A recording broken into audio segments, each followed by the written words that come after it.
when we go into new areas, yes, there is a lot of uncertainty, but we have a lack of experience, but yet obviously it's dependent on, different people, it's a case by case, but with that lack of experience, there's almost like no failures, right? And we jump into new things, and I was talking to Jordan about this, like this time during our life, like what we're doing right now, like we're exploring so many different areas, right? And how you define failure and how you define success is all dependent on you. I meditate to clear that pain up in my body.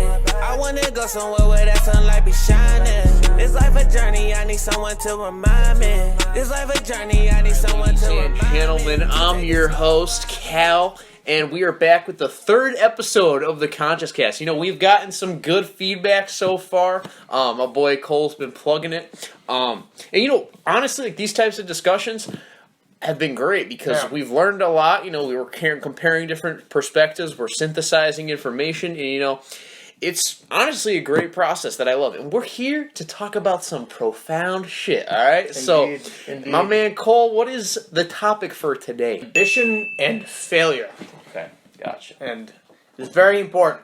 Yes. Because people are extremely discouraged by the latter. Because a lot of people will, like most of the stuff we've been talking about lately, is people getting stuck in their head here and there, getting lost in not the here and now, but the past and future. Yes. But failure is kind of all-encompassing. Because it's truly a mindset-based thing. Because it can a singular point of failure in the past can affect how you approach that same situation in the future. And in the present as well. Yeah. But it's not something we should be afraid of. It should be something we're looking forward to, all things considered. Because it's a benchmark for where you are in terms of a specific skill. Yeah. Mm-hmm. I completely agree with that. And I caught some ideas flew into my attention while you were saying that. Mm-hmm. And kind of like what we were talking about the last episode, failure is much related to fear, fear that you're not going to be able to, do something or reach a certain standard or a certain goal. And, I was talking to my mom one time, and she told me, I forget what exactly we were talking about, but she says, when you're new to, she's a professional counselor, and she said, when you're new to an area, at least what she said was you have fresh eyes, right? And in the sense that you are new to this general area, right? So, and you can relate this to finance. You can relate this to anything really in life. When we go into new areas, yes, there is a lot of uncertainty, but we have a lack of experience. But yet, obviously, it's dependent on different people. It's a case by case. But with that lack of experience, there's almost no failures, right? And we jump into new things. And I was talking to Jordan about this, this time during our life, what we're doing right now, we're exploring so many different areas, right? Mm-hmm. And how you define failure and how you define success is all dependent on you, right? And so if we're talking in terms of success, of views, and all this type of stuff, that is not the case, right? Yeah. We're, in that sense, we're failing constantly, right? Yeah. But with that failure, we're constantly learning, right? Yes. And so we can't control that, right? Sure, I can promote it. I can literally buy ads on Google and promote my channel more. But I'd rather not do that. Spend money and do all that type of stuff. And there's nothing wrong with any of that stuff. But the thing we do have control over is how we respond to failure, right? Response is very important. Yeah, because we can't control. I'll finish up this point. Mm-hmm. We can't control external factors, but we can control how we respond to what is the circumstance that is presented with us, that failure that we perceive it as. Exactly. Yeah.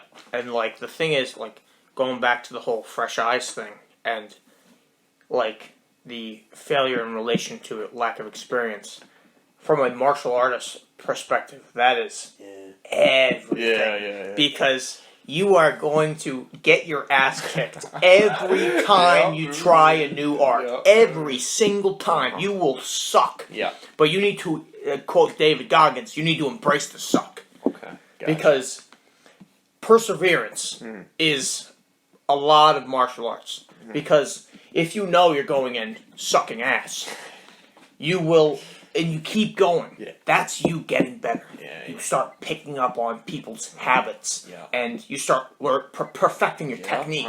You keep progressing and obtaining the experience that you lacked at the beginning of your journey. Like, if I go back and look at my judo experience, I am not even close to what I was when I first started. And that makes me feel so much better. Like, I may not be a specific, like a traditionally high belt rank, but it doesn't matter. Because I can contend with those of higher experiences.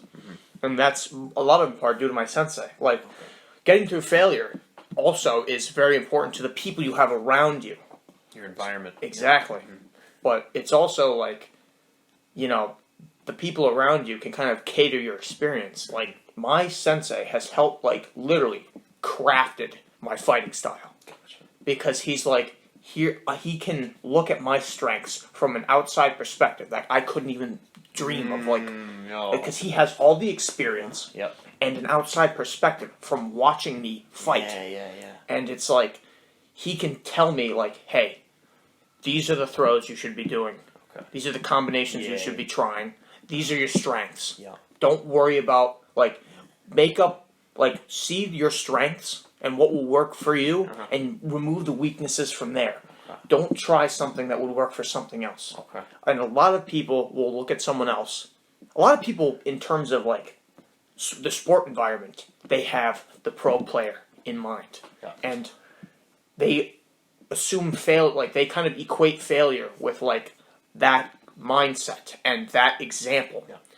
And that kind of gets away from it. Like, that'll make you get away from a lot of people, because you shouldn't be trying to be, say basketball, for example, you shouldn't be trying to be LeBron.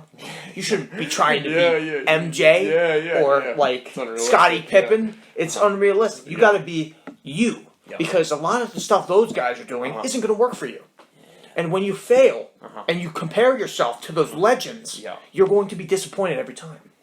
No, I think, man, I mean, looking at, like, the people who have literally mastered the craft, like, whatever type of field you're in, it could be marketing, it could be a sport, it could be cooking, it could be literally anything, okay?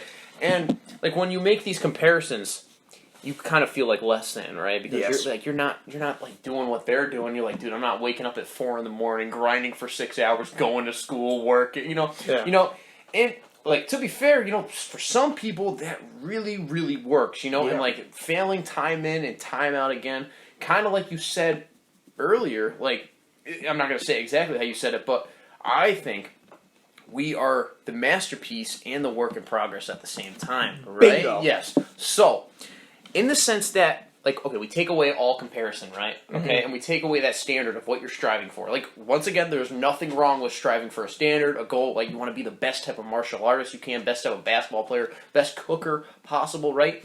But you, in that moment, no comparisons, no judgments aside, you are, like, how good you are at cooking is how good you are at cooking, right? And then, but, like, once you remove that comparison, right, and kind of like that outside perspective, for just a second, you realize that you're full and complete without that kind of belief that tells you you're not, right? Because, like, with that belief, there's a gap, right? Like, MJ's up here, I'm right here, right? But, like, you remove that gap, and, like, it's no longer there, right?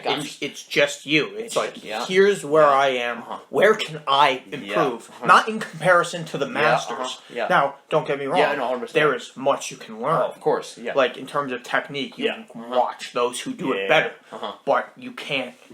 You can't attach yourself to that person so strongly to where when you fail, you are constantly discouraged. That's 100%. That's like exactly where I think people go wrong. I meditate to clear that pain up in my body. I wanna go somewhere where that sunlight be shining. This life a journey, I need someone to remind me. This life a journey, I need someone to remind me. To take it slower.